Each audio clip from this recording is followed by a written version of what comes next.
Stevie Richards with the chair off the skull! 10 times shit got real in WWE. Be sure to subscribe and hit that notification bell for daily wrestling videos and follow us on Facebook.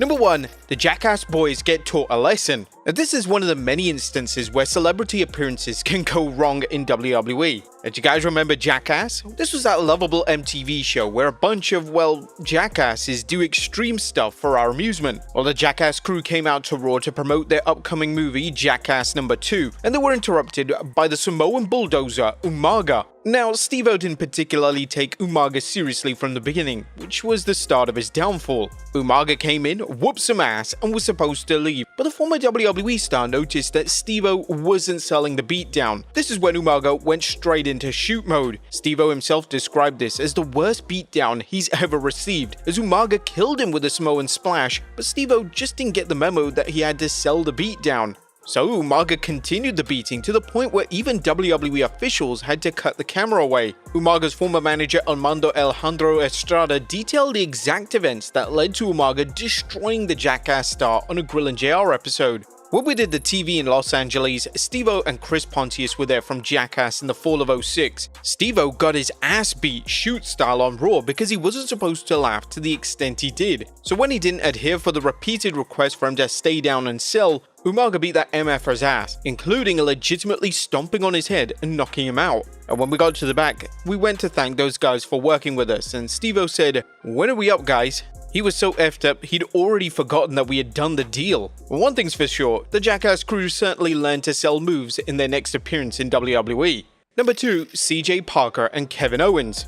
Before Juice Robinson was, well, Juice Robinson, the AEW star was some hippie dude named CJ Parker in the early days of NXT. The character was rather unpopular and turned right into a jobber. Now, CJ Parker was Owens' first official WWE opponent at NXT TakeOver Revolution, and Parker left a lasting impression on the newcomer. This was supposed to be a dominant showcase for Owens, but Parker hit a palm strike that broke the former Universal Champion's nose. According to Kevin Owens, that was the moment CJ Parker became one of his most favorite people in the world. CJ Parker hit me with the palm strike and that managed to break my nose. The fact that he hit me so hard, he ended up cutting his own hand on the bone, so he was bleeding from the hand and I was bleeding from the nose. He covered me and I kicked out. He had concern in his voice and my exact words were, "You exploded my nose." We finished the match, we came back, and I was happy he broke my nose because it was a perfect way to start things off. He and I really got close after that, and he's to this day one of my favorite people in the world. Seeing a violent and bloody Owens destroy Parker did make help his WWE debut special, and it's cemented as one of the most memorable moments in NXT history. Number 3. Shawn Michaels' wife gets clocked out for real.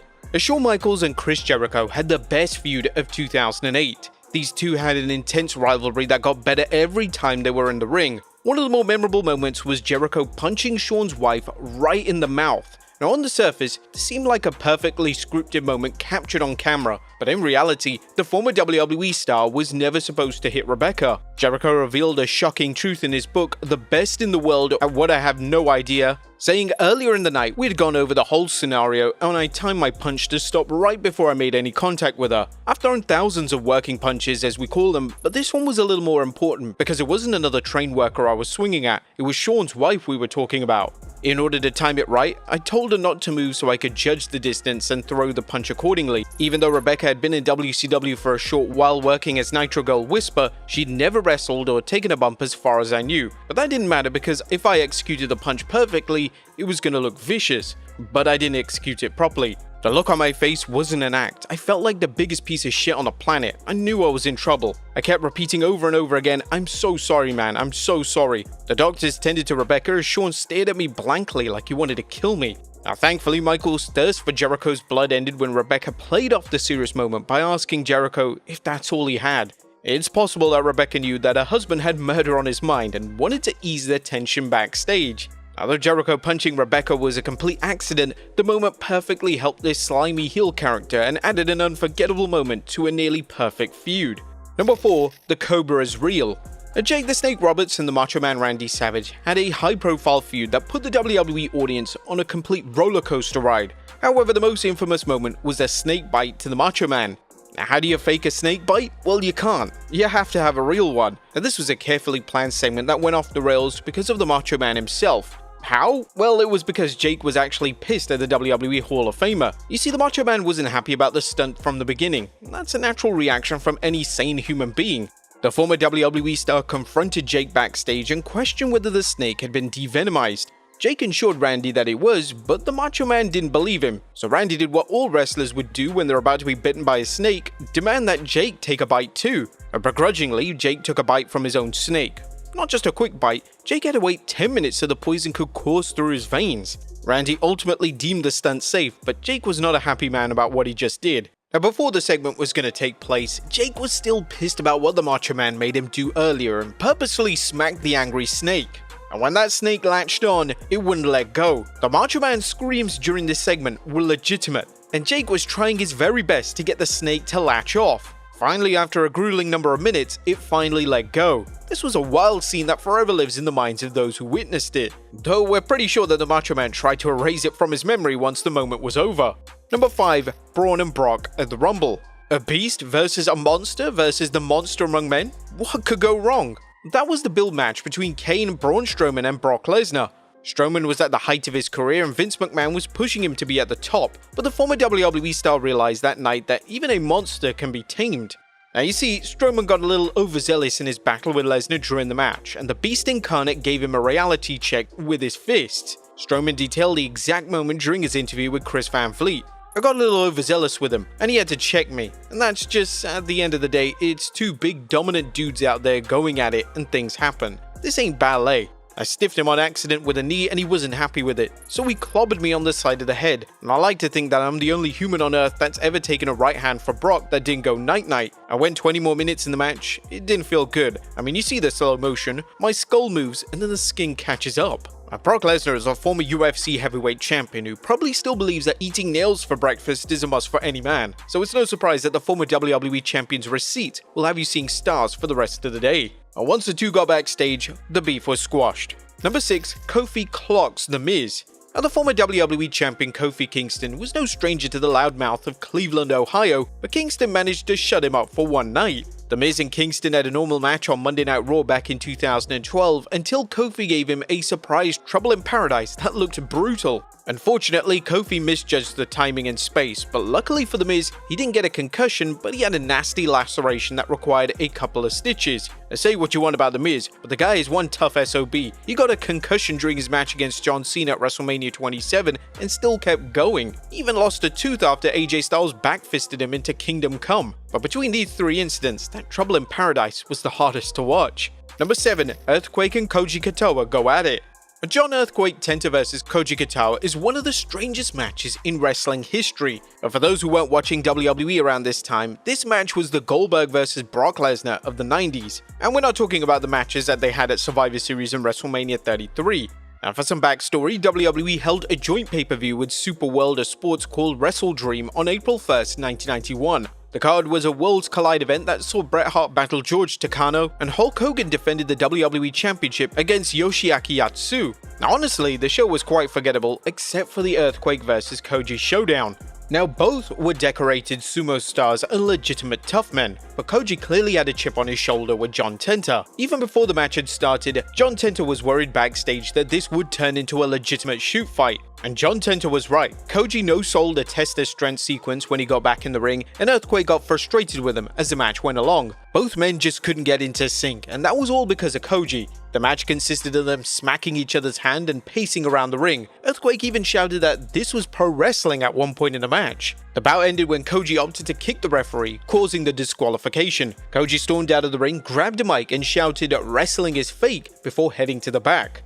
Now, Koji had a reputation for his unprofessional behavior, and just before his match with Earthquake, Koji was fired from New Japan Pro Wrestling and expelled from the sumo due to his poor behavior. Now, as you can imagine, everyone backstage was heated over Koji's stunt, and reportedly Hulk Hogan, Bret Hart and Randy Savage were waiting in the locker room to kick his ass. But they never got a chance because Koji was flipping out on his wife Hachira Tanaka, who was a Super World of Sports manager. He was eventually fired for the Wrestle Dream incident, but Koji actually did return to WWE at WrestleMania 7, beating Demolition with Genichiro. He ultimately left professional wrestling to pursue a career in MMA, an actual shoot fight. Number 8. Ken Shamrock and Vader go stiff. Legitimately, Ken Shamrock is one of the toughest men on the planet. The UFC Hall of Famer beat some of the toughest fighters during the early days of UFC, so naturally, Shamrock is a fighter. That's what he knew growing up, and that's the same style he brought into the WWE. But Shamrock learned in his match against Vader that he isn't the only man on the planet that can hit hard. During his match against Vader in Your House, A Cold Day in Hell, the former Intercontinental Champion accidentally broke the WWE Hall of Famer's nose. In return, Vader gave Shamrock his receipt with a hard shot of his own.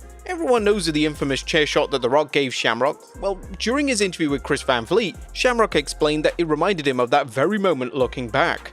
I'm a fighter and I just tried to go in and do what I thought was normal. So normally I'm used to just sparring, right? You spar but you don't hurt guys, and that's kind of what I did with Vader. I guess I ended up breaking his nose, didn't know it. And the funny thing is that Shamrock thought that Vader's hard shot was pretty freaking awesome. I found out later on that he gave me a receipt when he hit me hard. I went down real hard. That's like the chair shot where people look at it and go, oh, Vader really nailed him. He must have pissed Vader off. I'm thinking to myself, what? What are you talking about? And then I watched him and I was like, that's awesome. But there was never any bad blood over the incident. Vader understood that Shamrock was a rookie, still trying to find his way, and he complimented the former WWE star for his performance. Vader came up to me and says, bro, good job, man, good job. He said, I think you broke my nose. I was like, huh? He goes, when you threw the knee. I was like, oh, sorry. He goes, bro, don't worry about it, man. It was a good match. I was like, when I did it, I didn't feel that good about it. But then when I watched it, I was like, damn, that was good. That wasn't bad. And that was my actual very first one, really going and working with someone like that. Number 9, WWE stars shoot against Daniel Puder. Don't you guys remember Daniel Puder? Well, the Season 4 Tough Enough winner didn't exactly have a smooth time in WWE. The MMA-turned-wrestling star was infamous for his shoot fight with Kurt Angle on the 4th November 2004 episode of SmackDown. But that wasn't the reason Puder got his ass handed to him at the 2005 Rumble. Apparently, Puder was an arrogant prick behind the scenes, but there's a good reason why Puder isn't remembered for his skills inside of the ring. He wasn't a good wrestler, but the former WWE star let it go to his head that he was one of the top names in the company. So Chris Benoit, Eddie Guerrero, and Hardcore Holly wanted to teach the rookie a valuable lesson. Puder was booked to be number 3 in the Rumble, but it wasn't because WWE wanted to spotlight their new star, it was because the veterans wanted to take Puder to Chop City. And they certainly did. They murdered the poor kid with chops before eliminating Puder from the Rumble.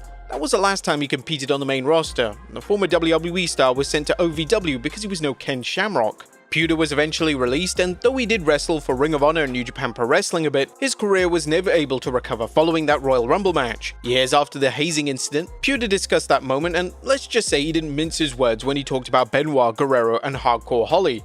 Speaking with Hannibal TV, they treated me like crap and very disrespectful, so I could have taken all 3 of them if I wanted to go smash them all. Hardcore Holly, he's tough, yeah, but he's helped coach me back in the day. I asked him for help, support, and then he went and talked smack in his book to get better ratings and sell more books. So he's a profiteer. He doesn't care about people at this point from my perspective, and he's insignificant and rude. I don't think about him. Eddie Guerrero and Chris Benoit, I thought they were nice guys. I liked Eddie, but after that happened, I thought both of them, it is what it is. Like again, look at who treats people good in this world and look at people who treat like crap and see what happens in their lives, and they create their own outcomes. Now, it sounds surprising that Puder is bitter about the experience, but WWE was a different time during this era where hazing of this nature was pretty common to the rookies. In this case, it seemed like Benoit, Eddie, and Holly wanted to teach Puder a lesson that remains one of the most talked about moments in Royal Rumble history. And number 10, Yokozuna's a legit bonsai. Now, if you talk to Bret Hart, then he'll tell you Yokozuna is one of the safest workers he shared the ring with. In fact, there were plenty of guys who would vouch for the Hall of Famer. However, one of those guys wouldn't be Daniel Dubiel. Who is this guy? Well, he's the jobber who got crushed by one of Yokozuna's bonsai drops. If you look at the footage, it seems that Yokozuna legitimately killed this man. There have been rumors for years that Yokozuna had 2 different bonsai drops. One for superstars like Bret Hart, Hulk Hogan, and Jim Duggan, meaning that the move was light as a feather when they took it, taking most of the impact on his legs before sitting down. But the other was for enhancement talent, where it legitimately seemed as if Yokozuna would hurt these guys. But for Dubiel taking the bonsai drop, he seemed especially brutal, and reportedly that's because Yokozuna was pissed off with him. According to Bret Hart in his book, Dubiel disrespected Mr. Fuji backstage, and Yoko taught him a lesson in the ring. Former WCW star Crowbar recently spoke about the infamous bonsai drop and revealed that Dubiel was badly injured from the move. I know this guy, Daniel Dubiel. He was injured badly. He never spoke up because he wanted to be asked back. This goes beyond a stiff shot receipt. He could have killed a guy. Wrestling culture backstage was vastly different in the 90s, and being stiff with a jobber wasn't out of the norm during this time. But there you have it folks, 10 times shit got real in WWE. Be sure to leave your comments down below, and I'll see you next time with some more wrestling content.